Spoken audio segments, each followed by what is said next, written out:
सगळं मला कबूल आहे, पण तो अनुभवाने शहाणा होशील की नाही? बरोबर, प्रत्येक गोष्ट तू स्वतः अनुभवून पाहणं शक्य नाही, मग लोकांच्या अनुभवाने शहाणा व्हायला पाहिजे. तर आपला अनुभव ते सांगतात, परममूर्खा माझी मूर्ख. असं काय म्हणावं नाही का? म्हणजे मूर्खामध्ये मोठा मूर्ख, परममूर्खा माझी मूर्ख, जो संसारी मानी सुख. या संसार दुःखे अनेक दुःख पाहिजे, या संसार दुःखासारखं नाही. तुम्ही म्हणाले काय अतिशयोक्ती आहे, नाही दुसऱ्या ठिकाणी दासबोधाच आहे. या संसारी सुख झाले ऐसे देखील नाही. म्हणजे अनुभवाने शहाणा होत नाही, याला काय म्हणायचं? म्हणजे समर्थांच्या भाषेमध्ये तू विवेक वापरत नाही, आपल्या अनुभवाचं विवरण करीत नाही. आजपर्यंत मी हे केलं, यात मला किती सुख लागलं नाही ना. जर ते नाही तर पुन्हा ते तसंच असावं असं का म्हणतोस? बरं का? मग वैराग्याला काय पाहिजे? या तिन्ही गोष्टी नसल्या पाहिजे. मागून जातो. पहिली गोष्ट अशी की हे कार्य कडू आहे, याच्यात गोड भाजी होणार नाही, ती कडूच राहणार. या प्रपंचात माझ्या अपेक्षा पूर्ण होणार नाही, म्हणून सुखाची अपेक्षा तिथे नसावी. कितीही परिस्थिती सुधरू दे, कधीही माझ्या मनासारखं व्हायचं नाही. दुसरी गोष्ट, या स्वभावाच्या प्रपंचाचा असा आहे की मी अपेक्षा करायची ती भलत्याच गोष्टीची अपेक्षा करतोय, म्हणून तिथे सुख. आणि तिसरं, हे सगळं अशाश्वत आहे. इनसिक्युरिटीचा अर्थ काय? सगळंच अशाश्वत आहे. आज आहे मी, उद्या नाही, कुणास ठाऊक काय आहे. त्यामुळे त्याच्यातून मी सगळं व्यवस्थित ऑल इज वेल म्हणेन, अशी मनाची धारणा बनण्याचं नाव वैराग्य. ही धारणा बनायला मनाची आजची जी स्थिती आहे ती बदलायला पाहिजे, आणि ती बदलण्यासाठी कर्म करणं हाच मार्ग आहे. कर्म सोडून होणार नाही. मग कर्म करता करता नाईलाजानं कर्म करावं, हौसेनं करू नये, हा त्यांचा हेतू आहे. आपण काय करतो? आपली नोकरी चाकरी प्रपंच किती हौसेनं करतो. ही हौस गेली पाहिजे.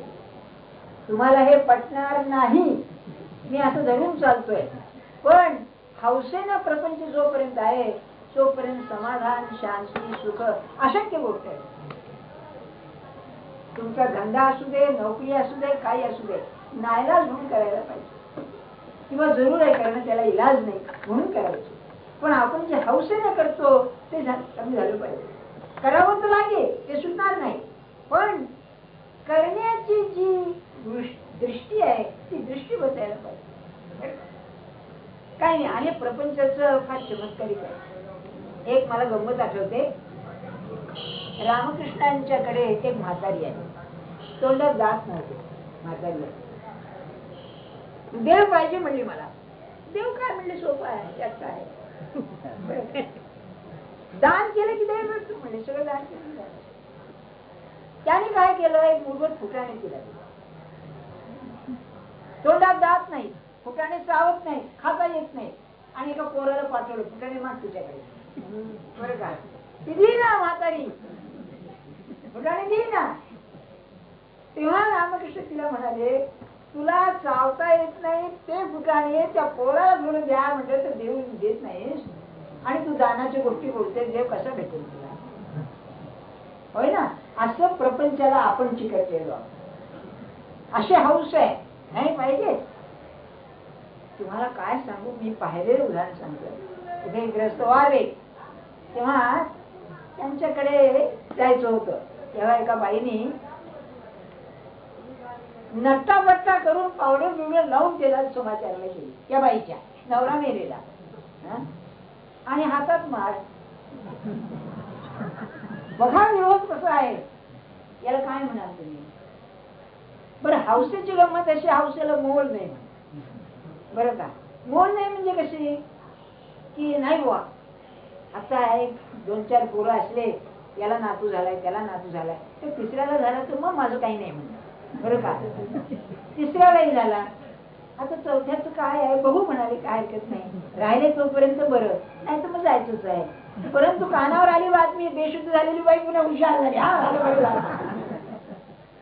आणि पावत रोज दरवर्षी वारी बरोबर चालू आहे. बघा तुम्ही आपली हौस कशी न कळत आहे. नाही करू नये असं माझं म्हणणं नाही, पण महाराजांचा दृष्टांत लाख दृष्टांत आहे. एका बाईचा नवरा मेलाय म्हणाले आणि बाई रडते आ करून, आणि एका माणसाने पेढा तोंडात टाकला. पेढा काही कडू लागायचा नाही, पेढा गोडच लागेल, पण बाईला खाताना काय वाटेल. तसं नाईलाज म्हणून जो प्रपंच करतोय त्याचं नाव वैराग्य. वा आपली अक्कल इथे थांबते, ह्याच्याकडे सोपं करता येईल. आणखी वैराग्य काय, वैराग्य टाकणं नव्हे, पण नाईलाज म्हणून करायला पाहिजे, करायलाच पाहिजे.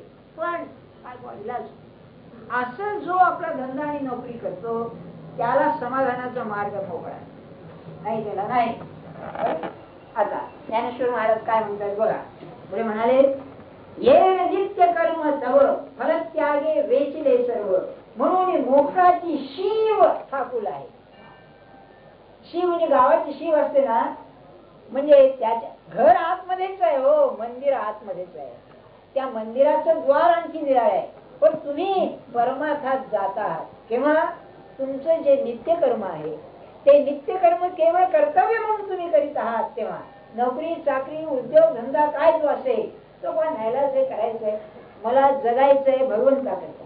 भगवंताकरता जगण्याकरता मला अन्न वस्त्र पाहिजे, त्याकरता पैसा पाहिजे, म्हणून ही नोकरी किंवा काय चाललं ते सर्वस्व म्हणलं की आलंच. आणि तिथेच सगळा सध्याच्या समाजाचा जो घोटाळा झाला असेल तर ज्या गोष्टी नाईलाज म्हणून प्रपंचाकरता करायच्या त्याची किंमत इतकी वाढलेली आहे की बोलायची सोय नाही. एक साधं उदाहरण घ्या. मॅट्रिक मध्ये फर्स्ट क्लास यायच्या ऐवजी एखादं पोरगं नापास झालं तर ते आत्महत्या करतं. उलट त्याच्या उलट टीव्ही वरती त्याचे इंटरव्ह्यू बघा तुम्ही. पण पुढे काय होतं नाम जाणे, ते काय बसून जातात, पुढे विचारतो का त्यांना पुढे. पण काय बघा ते थोडक्या करतं काय त्याचं बडेजा आवडतो नुसता. ज्या वस्तूला जी किंमत नाही ती आपण देतो. तसंच आपली नोकरी चाकरीचं झालेलं आहे अगदी, की अधिकारी झाल्यावर class one officer, gazetted class one officer, का तर लोकांच्या सह्या करा लोकांच्या याच्यावर नाही का, ते सर्टिफिकेट असतात ना, नाही जेन्युइन आहे काय ते.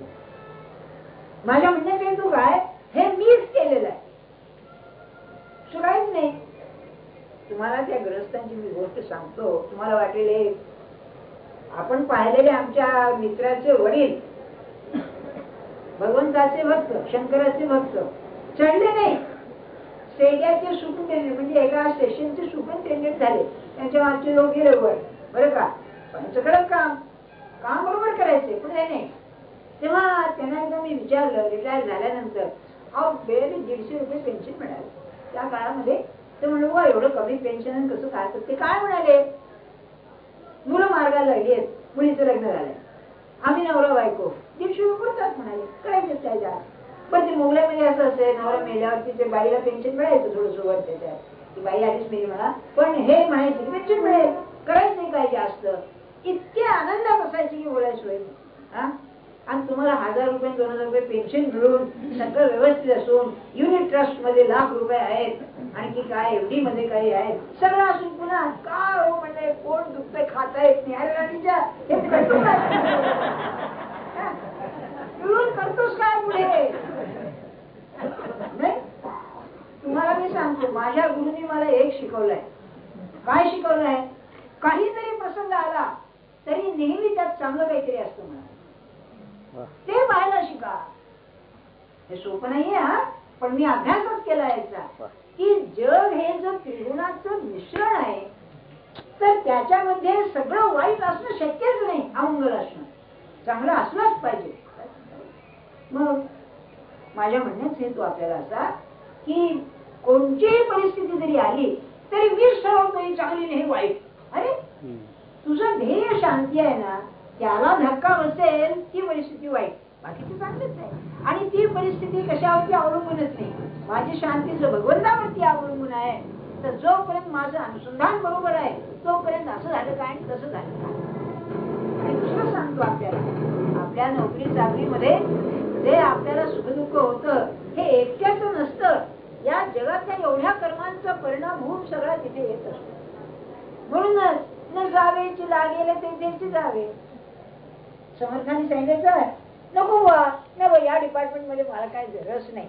अरे तुझ्या प्रारब्धात असेल तर झक मारी जावंच लागेल, काय करू शकत नाही का. एक अशी एक तरह आहे बरं का. समजा तुम्ही पोलीस डिपार्टमेंट मध्ये आहात तर बाबा सगळ्या डिपार्टमेंट मध्ये जा, पण माझ्या डिपार्टमेंट येऊ नको, बाप मुलाला सांग बरं का. नेहमी बरं का, कारण त्या जवळून त्याला दोष दिसतात त्यातले त्या डिपार्टमेंट. पण मनुष्य स्वभाव हा सगळीकडे सारखा असल्यामुळे तुम्ही दुसऱ्या डिपार्टमेंट मध्ये गेलात की तो मुलगा आपल्या मुलाला सांगतो दुसरीकडे जा, पण या डिपार्टमेंट मध्ये.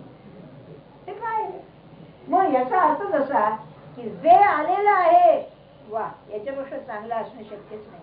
अशी वृत्ती ठेवून राहाल तर समाधान मिळेल, नाही तर जीवनात समाधान मिळणार नाही. वैराग्य म्हणजे काय हे नव्हे की ते तात्पुरतं असतं. एक तुम्ही हिंदुस्थान सरकारचं बघा, आपल्या भारत सरकारचं अक्षरशः लक्षामध्ये लोक नोकऱ्या करता येत ना, होय ना. त्यातली एकाची इकडे बदली झाली, एकाची इकडे बदली झाली. सरकारमध्ये काही फरक आहे का. मग याने डोक्यात का घ्यावं एवढं. पाठीच टाकायची आहे ना, मातीची पाठी. मग इकडून इकडे टाकली आणि इकडून तिकडे टाकली काय, पाठी टाकायची का. अशी वृत्ती ठेवू नये. याचं कारण काय सांगू का, माझ्या मनशांतीची किंमत मला की माझ्या मनाची शांती बिघडणं म्हणजे माझ्या जीवनामध्ये धोका आहे, माझ्या जीवनाचं सुख गमावणं आहे, ही मला कल्पनाच नाही. कशाला असं ठेवावं. एवढ्या फास्टे दुसऱ्या गोष्टी करतात म्हणजे ते सगळं चांगलं आहे ते सगळं बरबाद होऊन जातं. आहे त्याच्याकडे लक्ष देत नाही. मग वैराग्य म्हणजे हे अशी दृष्टी पाहिजे की नाही याच्याशी त्याचा संबंधच नाहीये काही, हे उत्तमच आहे. किंवा असं ठेवावं हा झाला ज्ञानमार्ग. काय आहे असं आहे ना तरी हरकत नाही, असं आहे ना तरी हरकत नाही. मग दुसरा मार्ग कोणता. असा आहे ना तुझी इच्छा अशी आहे वा, तुझी इच्छा अशी आहे वा, हे प्रत्येक वेळेला जर त्याला घातला मध्ये तर मग वाईट चांगल्याचा प्रश्नच नाही. ते आपल्याला सोपायला जास्त आणि हे वैराग्य जास्त. म्हणजे कसं आहे त्या परिस्थितीत फरक करायला नको आणि मनाची शांती द्वेष मत्सरांनी बिघडवायला नको. हे जगात चालायचं. बरं आतापर्यंत कमी कोणाला पडलेलं आहे. माझ्या बरोबरीचा एक विद्यार्थी तुला डॉक्टर झाला, त्याच्या बरोबरीचा दुसरा एक होता तुला खूप पैसे मिळवायला. तो सर्जन होता, खूप पैसे मिळवले. अहो ते पंडित खूप पैसे मिळवले त्यांनी. आपण आपला बाबा त्याचं करायला. तर मी त्याला म्हणलं बस काय बुवा, एखादा मनात घेतो म्हणाला आपल्या बरोबरीचे एवढे पैसे मिळवून गेला आपणच मागे राहिलो. मी म्हणले का तुला कमी काय आहे, काय कमी पडलंय का आज. आज मग खायला प्यायला काही कमी आहे अशातलं काय नाही. म्हणलं कमी काही नाही, पण कुठे गेलो तर लोक तो गाडीतून येतो, आम्ही पायी चालत जातो. बघा कसं माणूस आपल्या आरोपित करतो नाही का. तू मुंबईत राहिला नाही तर त्याला गाडीची किंमत कळली असती काय आहे ते नाही का. म्हणजे बघा किती आपण त्याच्यावरती लागतो विनाकारण. हे तुम्हाला समजतंय ना मी काय म्हणतोय. कशाला केलं ऍक्सिडेंट ऑफ लाईफ झालं नाही काय त्यामध्ये. मग ऐसे शुभाशुभी संसारी सांडिला तो अवधारी वैराग्य मोक्ष द्वारी उभा ठाके. कर्माची हौस कमी झाली की आत शिरला. आता प्रपंच परमार्थ शब्द वापर तो परमार्थात शिरला. शी ओलांडली आता आला पण द्वारात आला नाही. मग म्हणाले या संसारामध्ये हे चांगलं आणि हे वाईट ही वृत्ती नाहीशी झाली की दारात आला. फार महत्व आहे बरं याला. म्हणजे असं मुलीचं लग्न झालं वा वा, त्या अशुभ नाही शुभच आहे. नाही झालं तरी राहिली अशुभ काय आहे तरी हरकत नाही. जर अशी वृत्ती झाली तर मोक्षाच्या दारात आला. म्हणजे प्रपंचाची किंमत जोड्या इतकी ठरली. आणि हे बाहेर हे मनाने आहे, हे बाहेरून नाही. प्रयत्न करील मनावर परिणाम होऊ देणार नाही. बर आज अंक मिळालं वा वा, उद्या गेलं तरी वा वा. आपलं सगळं की या जगाच्या मोजमापाने जे मोजतो ते झालं पाहिजे, गेलं पाहिजे. ही मोठी माणसं जी असतात हे जगामध्ये स्वतःला महत्वच देत नाही आणि ते महत्व आपण आपल्यालाच कमी करून घ्यायला पाहिजे. त्याशिवाय नाही. आपल्याला सांगतो ना की कृष्णमूर्ती म्हणाले I am just a passer by. वाटेचा वाटसरू आहे मी. इतक्या हजारो लोकांना ज्ञान देणारा ज्याचं ज्ञान टिकणार आहे असा हा शेवटी स्वतःला म्हणतो मी वाटेचं वाट सुरू आहे. तुम्ही आम्ही कोण आहोत मग? फर्स्ट क्लास पॅसेंजर आहोत का? एअर कंडिशन मध्ये एसी म्हणतात ना त्याला, एसी मध्ये फर्स्ट क्लास पॅसेंजर राजधानी एक्सप्रेस त्याच्यामध्ये आहे. होय, आतून कोण विचारतो जगामध्ये? नाही, विचार करा आपण, काय आपलं जीवन काय, आपल्या शक्ती काय, आपली कमाई काय या जगामध्ये, किंवा असं मोठं कर्म शिवाजी राजाचं राज्य स्थापलाय बाबा काय नाही.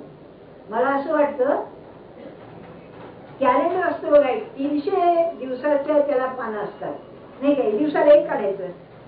आपलं सबंध आयुष्य गेलं तर एक पान काही काढावं लागायचं नाही, इतकी आपल्या आयुष्याची किंमत आहे.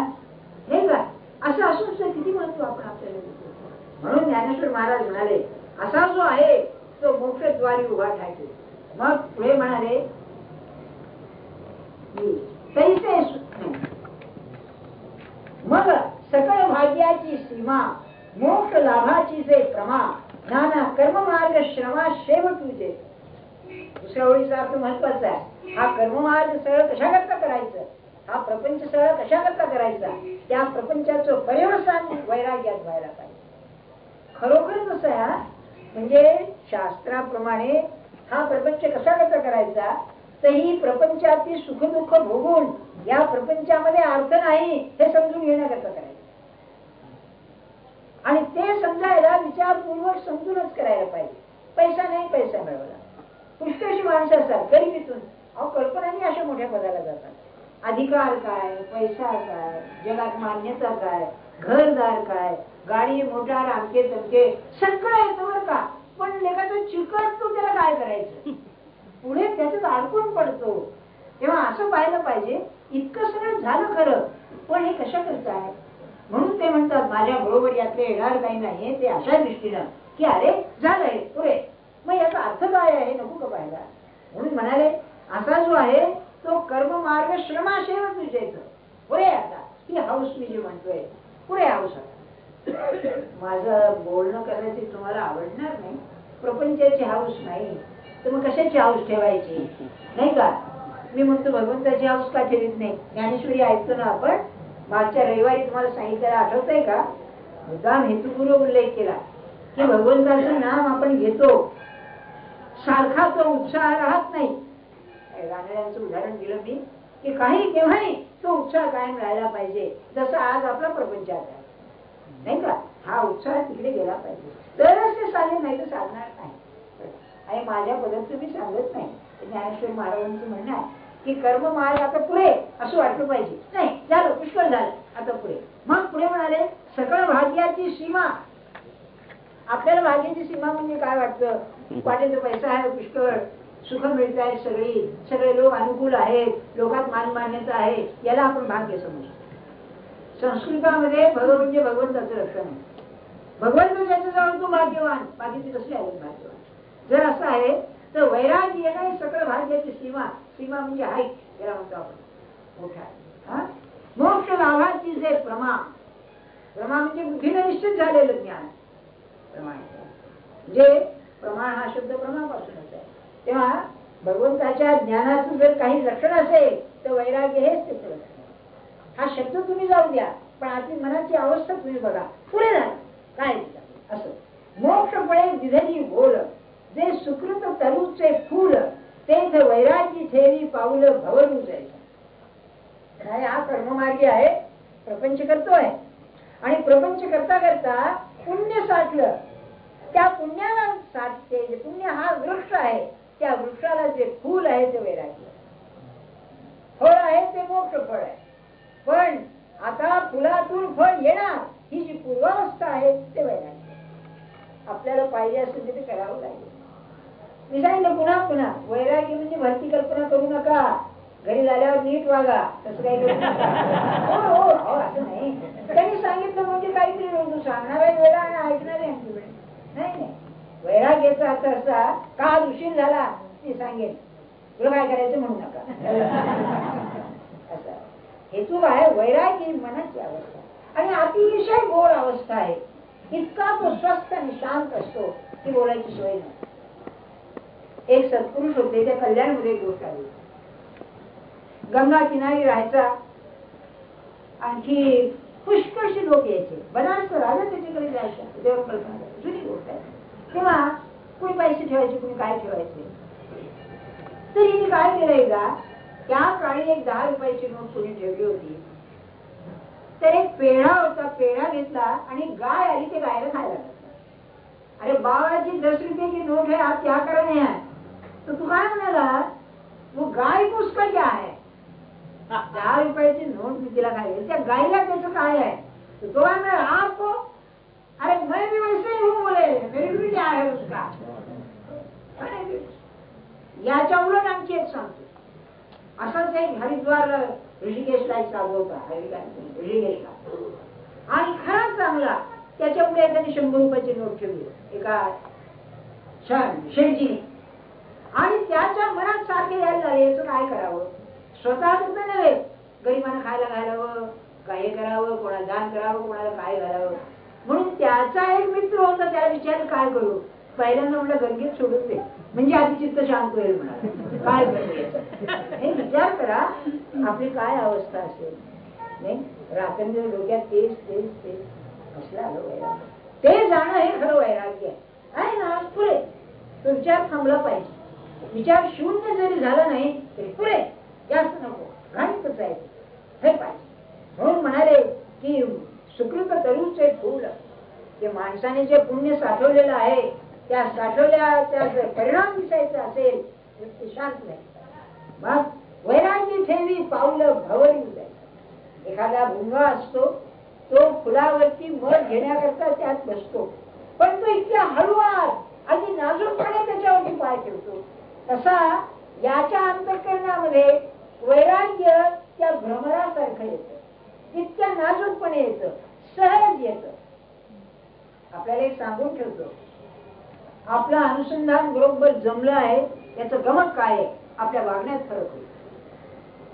आपण जर उगीच उलट सुलट बोलत सवय असेल तर बोलणं तुमचं निराळं बनेल.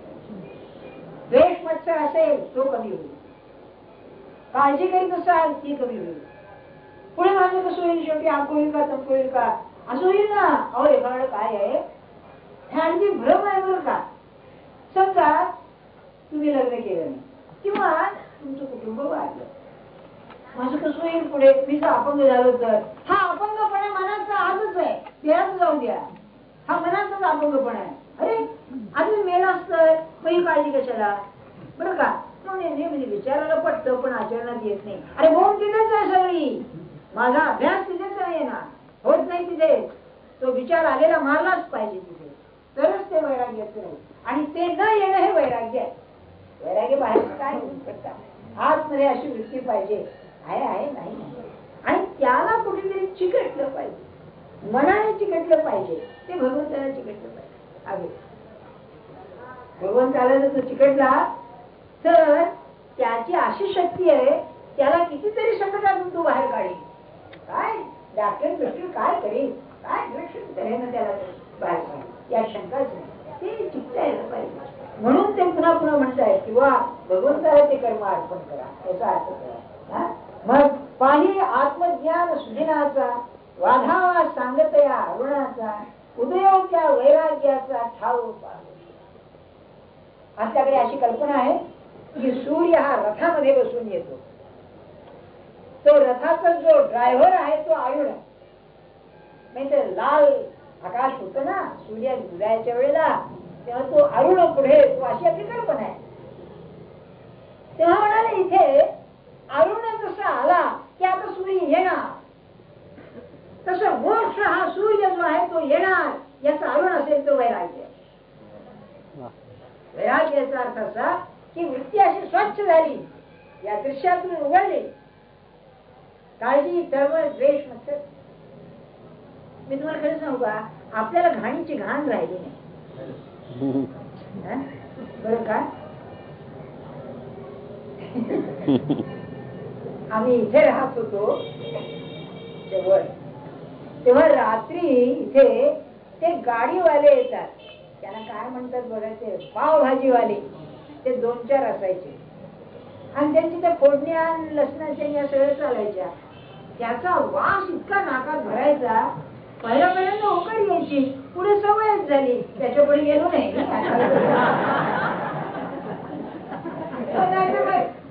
म्हणजे असं झालं, एक दुधात घडलेलं सांगतो. एक 5 भटजी होते, अगदी स्वच्छ, काय ते KEM मध्ये नेले त्यांना, बरं का, आजारी पडले काहीतरी. तेव्हा तिचा हातात थंड पडाले म्हणून डॉक्टरने त्यांनी चालू पाहिजे, शुद्धीवर आले. मग रोज थोडी थोडी द्यायला लागली. भटजीच्या नावले त्याला आल्यानंतर सुरू केली. मग म्हणाले काय, एकदा घ्यायचीच आहे ना, खूप जाऊ दे म्हणाले एकदा. तसं याचं परिवर्तन ते व्हायचं. त्या घाणीची घाण नाहीशी झाली अशी स्थिती झालेली आहे. काय तेच तेच तेच तेच केल्याशिवाय काही पडत नाही अशी स्थिती आहे. आणि किती आहे ते चिंता एकदा नाही. आणि हे सांगायला सत्पुरुष लागतो, ज्ञानेश्वर महाराज लागतात. प्रापंचिक मनुष्य आई बाप सुद्धा हे सांगायचे नाही. अगदी एखादी मुलगी किंवा मुलगा म्हणला की बाबा मी लग्न करीत नाही, मी आनंदात चांगला राहतो, छान राहतो नाही, तर याच्या जीव खालीवरती होतो. लग्न म्हणजे काय, काहीतरी गुन्हाच करतोय हा. अरे चांगला राहतोय, नाही केलीच आहे, अभ्यास केली सरा केली, कळू दे की ते नाही. माझी जसं शेपूट तसं तुला कुठलं पाहिजे त्याशिवाय मजा नाही. मी जसं घाणीत मरतो तसं तू सुद्धा ये म्हणून बाह्य आत्मज्ञान सुदिनाचा वाधावा सांगते अरुणाचा उदयवत्या वैराग्याचा ठाऊ. मग शेवटी म्हणतात किंबहुना आत्मज्ञान जेणे हाता ये निधान ते वैराग्य दिव्यांजन जीवेले. अशी आपल्याकडे कल्पना आहे की डोळ्यात ते अंजन घालतात. ज्ञानेश्वरी सुरुवातीलाच आहे, जैसे डोळ्या अंजन मग दिक्षेशी फाटा फुटे वास पाहिजे ते तर प्रगटे महानिधी. असे एक दृष्टांत दिलेलं आहे की एक जमिनीत पुरलेलं द्रव्य आहे, ते डोळ्यात अंजन घातलं की त्याला ते दिसतं, असं आपली कल्पना आहे. तर ज्ञानेश्वर महाराज म्हणाले अंजन घातलं म्हणजे दिव्य दृष्टी येते. तसं भगवंताचं जे स्वरूप आहे ते दर्शन होण्याकरता डोळ्याला अंजन असेल तर वैराग्य आहे, वैराग्याशिवाय ते दर्शन नाही. म्हणून म्हणाले किंबहुना आत्मज्ञान जैन आता ये निधान ते वैराग्य दिव्यांजन जीवे येतो. ऐसी मोक्षाची योग्यता सिद्धी जाय तया पांडुसुता अनुसरून विहिता कर्माया. आपलं जे कर्म आहे विहित कर्म म्हणजे निर्माण झालेलं कर्म, म्हणजे माझ्या वाट्याला आलेलं कर्म. अरे असं काय आणि तसं काय, कर्म करायचं आहे ना, मनापासून कर्म करावं. ते एकदा करायचं म्हटलं करावं, त्याच्यातून हे निर्माण होतं म्हणून ते कर्म करायचं. आज मला कर्म सोडता येत नाही, जाऊ दे, नाही तर नाही, मला नाही सोडता. मग ते जे कर्म आहे असं केलं काय तसं केलं, हे काय आणि ते काय. बरोबर सांगतो आपल्याला, हे मोठे मोठे काही लोक किती हलकं आणि क्षुद्र कर्म करीत होते, पण मनापासून करीत होते. काय त्या कर्मामध्ये आहे, ती कर्माची जी किंमत मी ठरवलेली आहे ती गेली पाहिजे. आणि ती जाण्याकरता माझ्या आयुष्याचं ध्येय बदललं पाहिजे. मला काय मिळवायचं आयुष्यामध्ये, काय नोकरी करण्याकरता मी आलेलं नाही, मी काय याच्यावर ऑफिसरी करण्याकरता नाही. मग मी आलोय कशा करता, मी आलोय तुझ्या करता.